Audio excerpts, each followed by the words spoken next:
മണ്ഡോദരിയെ പിടിച്ചു വലിച്ചു തൻ മണ്ഡലമെല്ലാം നുറുക്കിയിട്ടിടിന വിശ്വസ്തഹീ നീവിയ കഞ്ചുകഹീനയ വിശ്വസ്തയായി വിലാപം തുടങ്ങിയിടിന.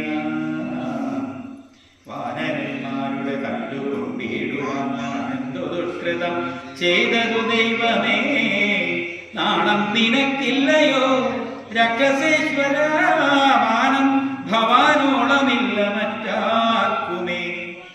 നിന്നുടെ മുമ്പിലിട്ടാശു കവിവരരെന്നെ തലമുടി ചുറ്റി പിടിപെട്ടു ആരിലിഴയ്ക്കുന്നതും കണ്ടിരിപ്പതുപോലെ പരിഭവമോർക്കിൽ ജഡമതേ. എന്തിനായി കൊണ്ടു നിൻ ധ്യാനവും കോപവും അന്തർഗതമിനിയെന്തോ ദുർമതേ. ജീവിതാശാതേ ഫലീയസി മാനസേ വിധി വൈഭവമെത്രയുമത്ഭുതം. അർത്ഥം പുരുഷനു ഭാര്യയല്ലോ ഭൂമി, ശത്രുക്കൾ വന്നവളെ പിടിച്ചെത്രയും ബന്ധപ്പെടുത്തുന്നതും കണ്ടിരിക്കയിൽ മൃത്യു ഭവിക്കുന്നതുത്തമമേവനും